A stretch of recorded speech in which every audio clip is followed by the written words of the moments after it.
za ka zama malami mai karya. Saboda shi haka suke, kana ganin su malamanmu nan masu rawanin nan duka makaryata ne, sai daya cikinsu, sai daya sai masu tsoron Allah. Duka karya suke yi. Ka sa abin da yasa suke yi ba ko ba problem ba cewa komi. Dan faila ya yarda da Shehu Ibrahim, ko me aka ce Shehu Ibrahim ya ce shi yarda yake yi, bai bincike ba komai. Don shi ire-iren waɗannan maluma masu tasuba da rauni manya suna yawo ko ina fa duniyar janiya faila duka banda kan laraba ne ba ka samu. Mu Afirka mun ga ko ina aka yake percentage cikin na zo zauna sai karya kuma ya karya sai a ta yabo kutubi, yes kutubi wawa yana kallana mai karya kuma yana yabo. Maimakon ka ce wannan yare yana mu fawo wallahi. Ya zai zauna yana gaya muna wanga magana. To amma ba kai karatu ba kai yadda kake yi. An kai fana'u, kai usulu, naman alade ba haramun ba ne,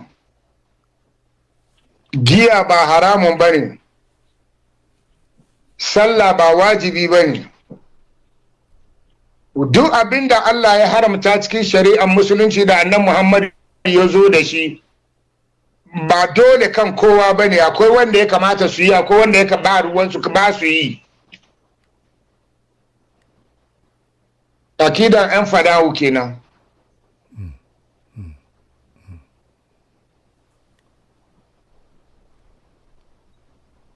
Ba abin da ba su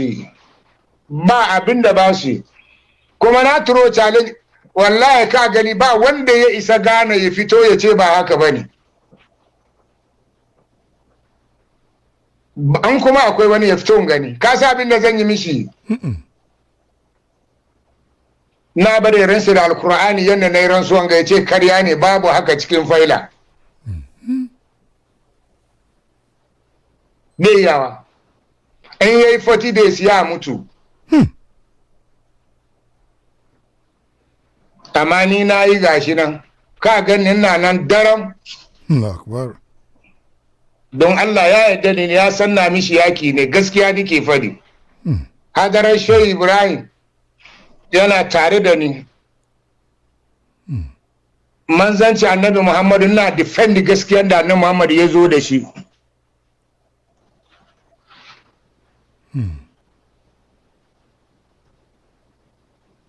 Fana'un nan karya da an zo an aje wannan aka ce wannan shine mukaddamin zawiya da ake yada failan nan, ake yada darikan tijaniyan nan, kuma ana neman jama'a lokacin ana ta shiga yanzu ne ba shiga, ana ta shiga da yawa ko ina aka je. Karaman Shehu Ibrahim, Allah ya sa soyayyen Shehu Ibrahim cikin zukatan mutane, duk inda aka je aka kira sunan Shehu Ibrahim sai an samu dubban mutane su karbi darikan tijaniya, kauye ne wo birni ne kowane kwana. To kuma sarin darikan nan ba a barin ku haka nan, ba kamar sallah ba ne, ka tashi kowane masallaci ka je ka yi sallah, kowane liman ka bi shi. A darikan tijaniya garin ku ana aje muku mukaddami, wannan lazimi ne, wannan possible ne, dole ne. Sai aje wani bai san fatiha ba sai a ce mukaddami ne.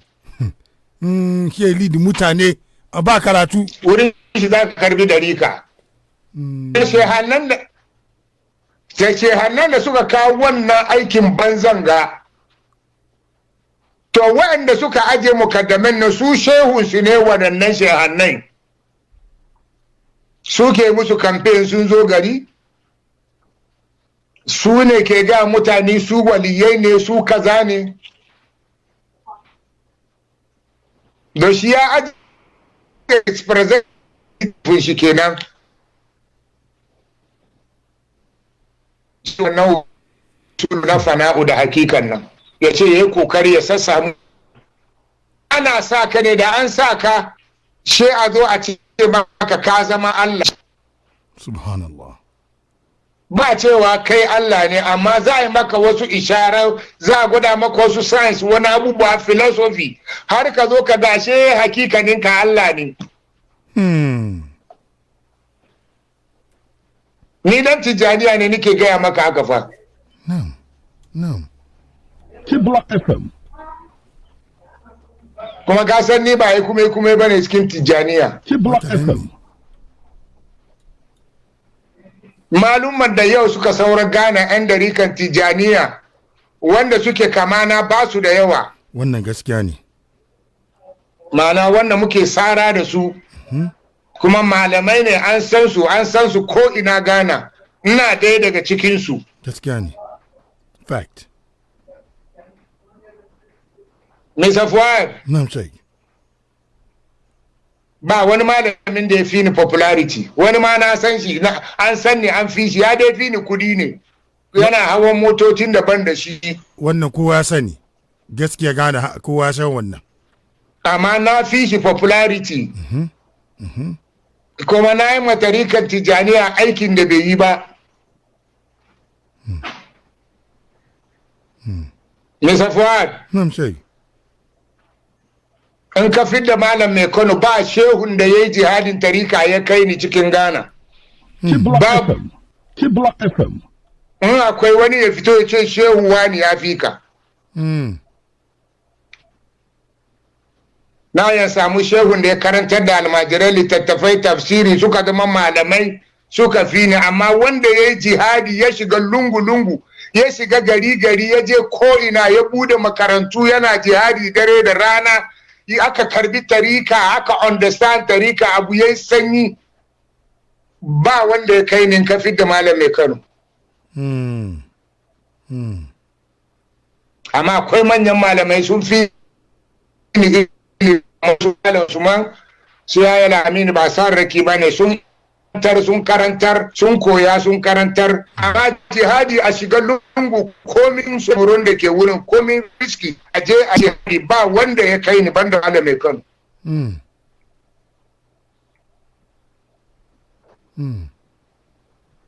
Ghana duka ba garin da ban je ba kauyen da ban shiga ba, na je na yada darika. Ghana duka, northern side, eastern side, ko ba tambaye su. Wanda duka ka sai babba ne kawai garin ku ka tambaye shi. Ka san Malam Tanko. Ghana dai wannan tambaya ko gari guda ne ban shiga ba cikin Ghana. Wannan gaskiya ne. Ghana ka ba inda zaka tambaya wannan suna ce ba sani ba. Ka ce Sheikh wato Imam Muhammad Sanusi Malam Tanko. Babu wani wuri ko ina Ghana ka fada wannan suna an sani. Wannan haka nan ne. Wallahi Malam Fuad, saboda shi hakika da fana'un nan abinda ake nufi da shi ne istikama, hanyar da za ka bi ka kira Allah, a tarbiyyatar da kai, a nuna maka Ubangiji, kuma nuna maka Allah nan, Allahntakan Allah, the greatness of God ake gwada maka. She a baka zikiri, la ilaha illallah, la ilaha illallah, la ilaha illallah. A ce kaka zauna cikin mutane, ka je wani lungu kana kira Allah, amma Allah mai girma ne, Allah kaza ne, Allah kaza ne, sunanakin da Allah ya siffata kanshi cikin Alkur'ani. Shi ne ake son ka gane shi, ka tabbatar ka saura kan haka har ka mutu.